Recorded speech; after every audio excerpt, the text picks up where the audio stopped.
Halo hai semuanya, apa kabar? Ada saya lagi sahabat kamu dari Pagar Kehidupan, Aryan Surya. Kali ini saya akan memberikan kamu diskusi-diskusi yang kembali bermanfaat ya buat kamu semua. Setelah kemarin mungkin saya libur dulu beberapa hari, saya mencari inspirasi. Kali ini saya sudah mengumpulkan banyak hal yang insya Allah dengan izin Tuhan bisa membantu kamu, meringankan beban hidup kamu, dan bahkan memberikan kamu inspirasi untuk menjadi orang yang lebih baik pastinya ya. Saya kembali bersyukur teman-teman karena sudah banyak teman-teman kamu, teman-teman kita yaitu sahabat Pagar Kehidupan yang semakin banyak sukses karena mereka mau praktek.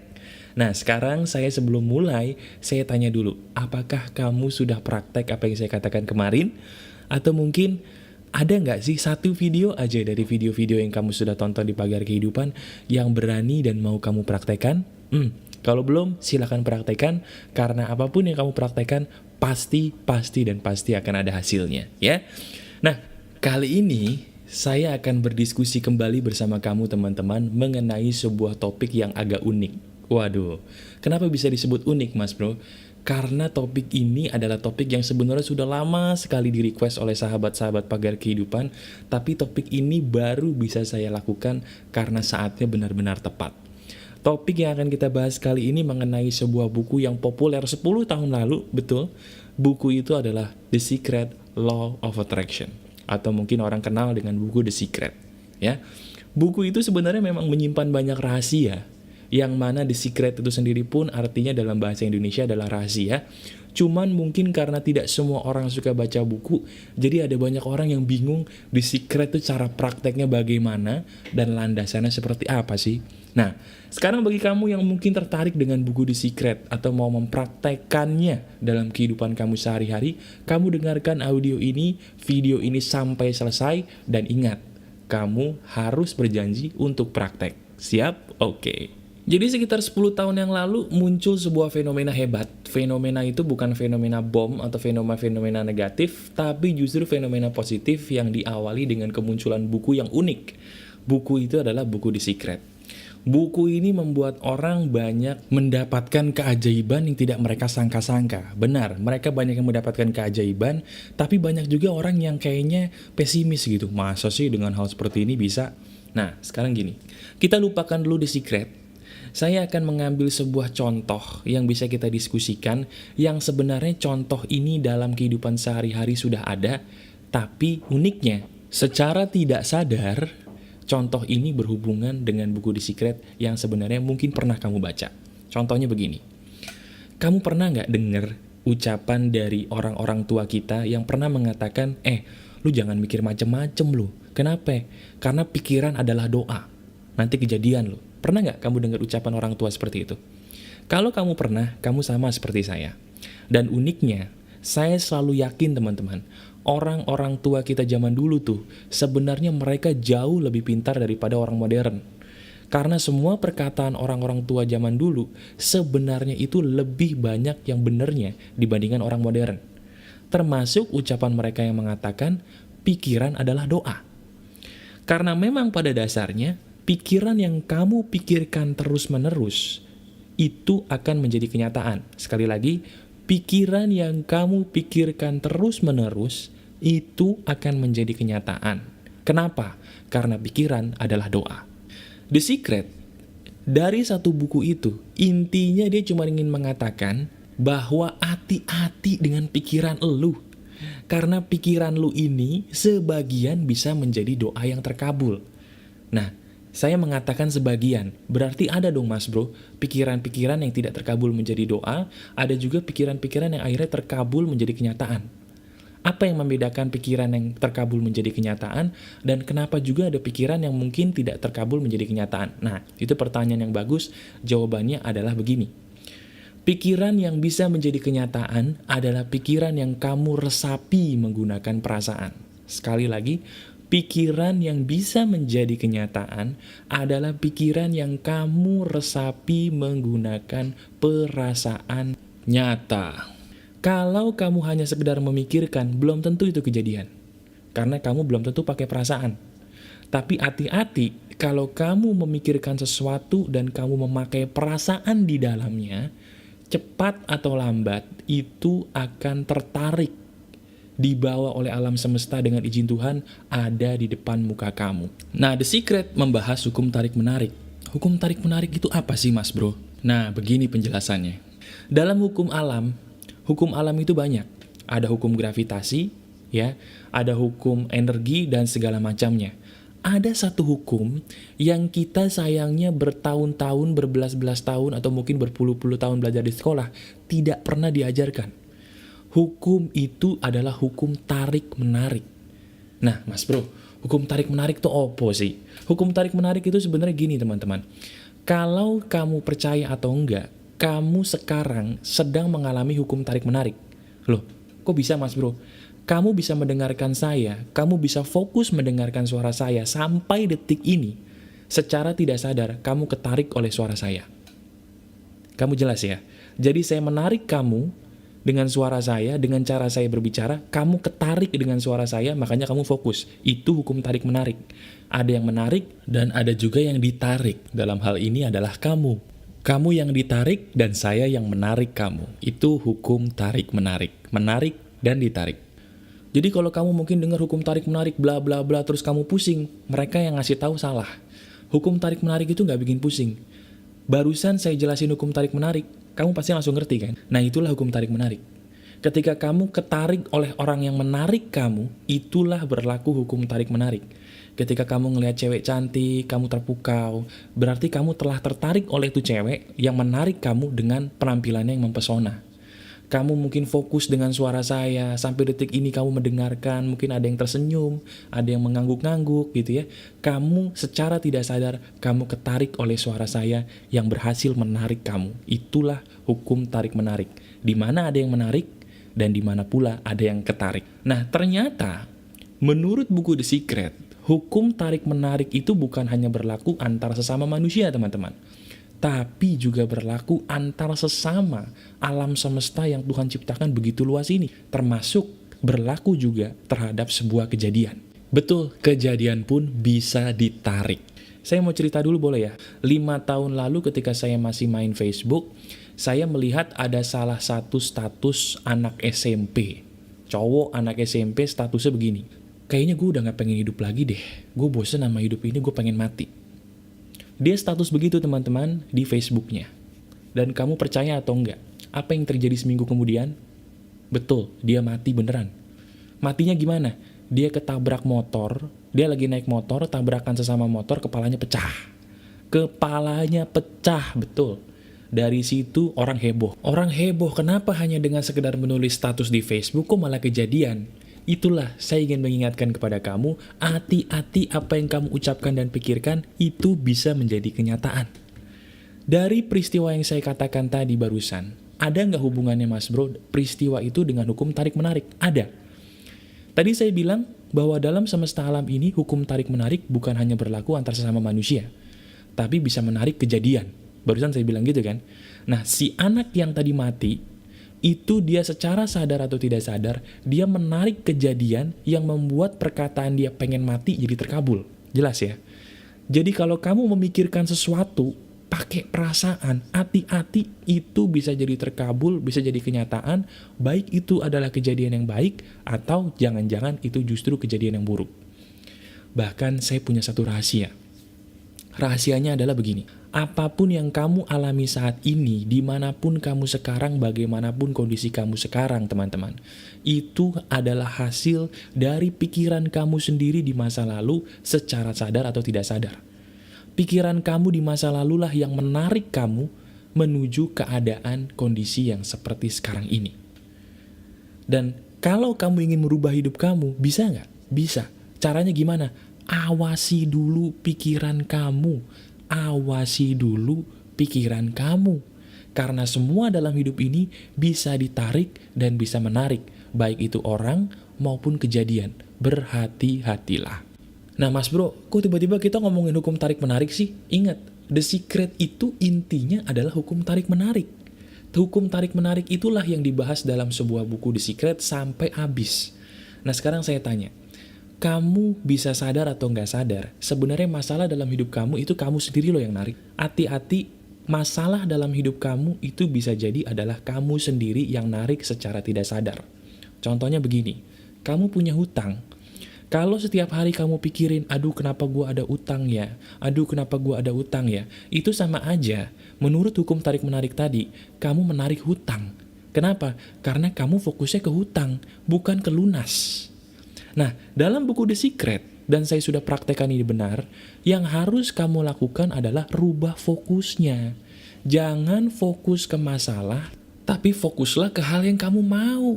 Betul, kalau yang selama ini kamu biasa fokus ke utang, kenapa ya gue punya utang ya, kenapa gue punya utang ya, percaya atau enggak, kamu utang gak akan pernah lunas. Karena kamu akan fokus ke hutang gak lunas-lunas, hutang gak lunas-lunas. Dalam prinsip hukum tarik-menarik itu salah. Itulah kenapa sebabnya orang lebih banyak yang utangnya mohon maaf susah lunas dibandingkan yang gampang lunas. Nah, terus mas bro, gimana caranya dong kalau misalnya gue punya hutang dan gue pengen cepat lunas menggunakan prinsip law of attraction atau hukum tarik-menarik ini? Caranya gampang. Kamu rubah fokusnya dari yang tadi hutang gak lunas, jadi kamu mikirin gini, kayaknya hutang gue kalau lunas enak deh.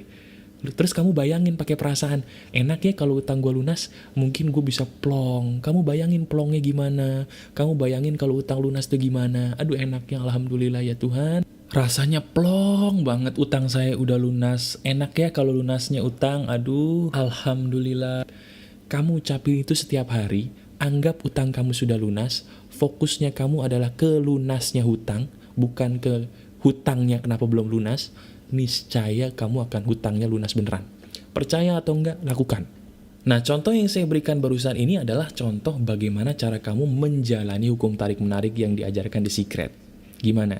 Sebenarnya gampang ya? Emang beneran gampang. Yang bikin susah itu adalah mungkin bisa jadi orang yang menyampaikannya terlalu berlebihan, ya. Tapi tenang aja teman-teman, kali ini saya akan langsung memberikan kamu praktek. Praktek yang bisa membuat kamu semakin mengerti hukum tarik-menarik itu kira-kira seperti apa sih mas bro, dan bagaimana caranya saya bisa mempraktekannya. Jadi gini, intinya dari hukum tarik-menarik yang diajarkan di Secret adalah apapun yang kamu pikirkan menggunakan perasaan, kata perasaannya di garis bawahi, akan menjadi kenyataan cepat atau lambat. Kalau kamu bisa memikirkan sesuatu menggunakan perasaan, semua itu akan menjadi kenyataan dengan izin Tuhan pastinya. Ya, nah sekarang gini, saya akan langsung membuat kamu mendapatkan apa yang kamu mau dengan izin Tuhan menggunakan hukum tarik-menarik ini. Kamu siap ya? Caranya gimana mas bro? Caranya gini, kamu pikirkan apa yang kamu mau, satu aja. Kamu pikirkan apa yang kamu mau, satu. Dan kamu tulis di kertas dengan bahasanya seperti ini. Kamu tulis di kertas, saya bersyukur karena saya sudah mendapatkan. Apa? Kamu tulis mendapatkan apa? Dan saya merasa sangat bersyukur karena saya sudah mendapatkan itu semua saat ini. Ya, sekali lagi kamu tulis, saya bersyukur karena saya sudah mendapatkan apa? Kamu tulis, dan saya bersyukur karena saya sudah mendapatkan itu saat ini, saya berterima kasih, titik. Kamu tulis gitu. Sekarang kamu tulis di kertas. Tulis dulu. Sambil kamu nulis, kamu pause dulu video ini sekarang ya. Silahkan di pause dulu, kamu tulis dulu. Nah, setelah kamu tulis, sekarang kamu praktekkan satu hal lagi bersama saya. Oke? Sekarang kamu memejamkan mata. Pejamkan mata kamu saat ini, kita langsung praktekkan, insya Allah dengan izin Tuhan semuanya terkabul ya. Kamu pejamkan mata. Kamu pejamkan mata kamu, kemudian saya akan ajak untuk berlatih yang namanya visualisasi. Waduh, apalagi tuh mas bro? Visualisasi bahasa kerennya adalah berkhayal pakai perasaan mas bro. Orang ngomong visualisasi tuh opo, intinya berkhayal pakai perasaan. Ngerti ya? Berkhayal berarti kamu membayangkan sesuatu. Betul, kamu bayangkan sesuatu hal yang kamu tulis tadi, tapi yang kamu taruh di otak kamu, bayangkan seolah-olah apa yang kamu tulis tadi sudah kamu miliki. Di sini seninya. Kamu bayangkan yang kamu tulis tadi secara detail dan kamu bayangkan seolah-olah kamu sudah mendapatkan atau sudah memiliki. Gimana? Di sini seninya ya. Kamu belum dapat tapi kamu disuruh membayangkan bahwa kamu sudah memiliki. Bayangkan dulu apa yang kamu mau. Sambil kamu membayangkan apa yang kamu mau, kamu rasakan dulu. Ih, rasanya enak banget loh kalau gue udah punya ini. Rasanya enak banget. Kamu bayangin gitu. Kamu sentuh apa yang kamu mau tadi, dalami perasaannya. Semakin kamu mendalami perasaan seolah-olah kamu sudah punya apa yang kamu pikirkan tadi, semakin cepat juga dia akan datang kepada kamu. Itu rahasianya. Saya kasih contoh satu lagi mau ya, biar jelas. Misalnya gini, gue pengen banget mas bro, utang gue lunas. Oke, kamu tulis. Saya bersyukur karena saya sudah bisa melunasi hutang piutang dan hutang saya sudah lunas saat ini. Saya berterima kasih sekali. Kamu sudah tulis, kamu memejamkan mata dan kamu bayangkan bahwa rasanya seperti apa sih utang kalau lunas. Sambil kamu katakan begini. Terima kasih, dan terima kasih. Saya bersyukur karena hutang saya sudah lunas selunas-lunasnya. Saya sangat bahagia dan plong sekali karena saya sudah bisa melunasi hutang saya selunas-lunasnya. Terima kasih Tuhan, saya bersyukur karena hutang saya sudah lunas. Saya bersyukur. Terima kasih, dan terima kasih. Kamu rasakan seperti apa rasanya, kemudian kamu buka mata. Rasanya tercapai, enak ya? Nah mas bro, kok pakai teknik bersyukur itu lagi sih? Bukan itu kemarin kita udah belajar. Nah gini, justru The Secret itu intinya ngajarin kamu berdoa sambil bersyukur. Cuman bersyukurnya beda. Bersyukurnya seolah-olah apa yang kamu mau sudah terjadi. Di situ bedanya. Syukur yang saya katakan tadi sewaktu bervisualisasi itu akan membuat kamu lebih mudah, sekali lagi, lebih mudah untuk bervisualisasi seolah-olah apa yang kamu mau sudah terjadi. Nah, ketika kamu sudah selesai mempraktekannya, kamu buka mata kamu kembali, dan kamu jangan pernah memikirkan bagaimana dan kapan ini akan terjadi atau terkabul. Sekali lagi, jangan pernah pikirkan kapan dan bagaimana ini semua bisa terkabul. Kamu jalani saja apa yang kamu mau jalani, kemanapun kamu ditarik oleh alam, kamu melangkah ke sana. Itu kuncinya. Melangkah tanpa perlu banyak bertanya dan banyak berlogika. Itu kunci sejati keberhasilan The Secret. Terus ada nggak sih mas bro pertanda kalau saya melakukannya sudah benar? Ada juga nggak pertanda kalau saya melakukannya itu ternyata salah? Ada, pertandanya begini. Kalau kamu melakukan hal itu dengan benar teman-teman, kamu yang tadinya perasaan kepengen kamu udah hilang. Loh kok bisa mas bro? Karena kamu sudah menipu otak kamu menganggap bahwa itu semua sudah terjadi. Nah ketika kamu menganggap itu semua sudah terjadi, hukum alam semesta yang tarik-menarik ini akan membawa apa yang kamu pikirkan tadi menjadi kenyataan. Itu dasar hukum tarik-menarik. Jelas ya. Nah, satu lagi pertanyaan mas bro. Di mana letak Tuhan dalam hukum tarik-menarik ini? Banyak orang mengatakan, wah buku The Secret ini meniadakan Tuhan, menjadikan manusia sebagai Tuhan. Begini, orang yang meniadakan Tuhan hanya karena hukum tarik-menarik atau buku The Secret, itu orang bodoh. Orang bodoh. Loh kok bodoh mas bro? Gimana bodohnya? Karena semua hukum itu pasti ada penciptanya. Hukum gravitasi itu ada. Apakah karena ada apel jatuh dari pohon, kita mengatakan, oh Tuhan itu nggak ada? Enggak kan? Di atas langit selalu masih ada langit, dan semua hukum pasti ada penciptanya. Jadi kalau gue pakai hukum tarik-menarik, terjadi dengan izin Tuhan juga mas bro. Iya, tetap harus dengan izin Tuhan. Kenyataannya, setiap doa, apapun cara yang kamu pakai untuk berdoa, harus dengan izin Tuhan untuk bisa terkabul. Itu rahasianya. Ya, jadi sekarang kamu praktekkan apa yang saya katakan tadi, lakukan apa yang saya katakan tadi, dan ingat kalau kamu caranya benar, kamu pun akan merasa seolah-olah mendapatkan apa yang kamu pikirkan tadi. Kalau kamu masih merasa needy atau kepengen akan sesuatu hal, padahal kamu udah melakukan ini, berarti cara visualisasi kamu salah. Itu tolak ukurnya benar atau salahnya kamu mempraktekkan hukum ini. Oke, silakan kamu praktekkan dan kamu laporkan hasilnya di bagian komentar di bagian bawah. Ada satu lagi informasi penting teman-teman yang akan saya beritahukan kepada kamu. Pagar Kehidupan mulai saat ini akan menyelenggarakan live streaming. Betul, live streaming setiap 2 minggu sekali. Live streaming itu apa? Jadi live streaming ini kalau ibarat bahasa gampangnya kayak siaran langsung TV. Emang bisa Mas Bro? Bisa ya. Jadi sekarang tugas kamu subscribe channel saya di Pagar Kehidupan kalau kamu belum. Karena dari subscribe ini, ketika saya nanti mengadakan siaran langsung tanya jawab, kamu akan langsung diberitahu oleh YouTube, Pagar Kehidupan nanti mau ngadain tanya jawab hari ini loh. Jangan lupa ya. Nah, untuk mendapatkan pengetahuan seperti itu atau informasi seperti itu, kamu harus subscribe dulu di Pagar Kehidupan, ya. Silakan kamu praktekkan apa yang saya katakan tadi, dengarkan video ini berulang kali supaya kamu jadi paham betul apa itu The Secret, dan jangan lupa subscribe supaya kamu bisa menjadi peserta untuk tanya jawab langsung via live streaming Pagar Kehidupan ketika nanti saya mengadakannya. Ingat, kebahagiaan yang paling besar adalah ketika kamu bisa menolong orang lain dan mereka tersenyum. Karena senyuman orang yang kamu tolong adalah harta yang paling berharga sesungguhnya bagi hidup kita. Saya Aryan Surya dari Pagar Kehidupan. Keep spirit, keep sharing, and keep loving. Bye-bye.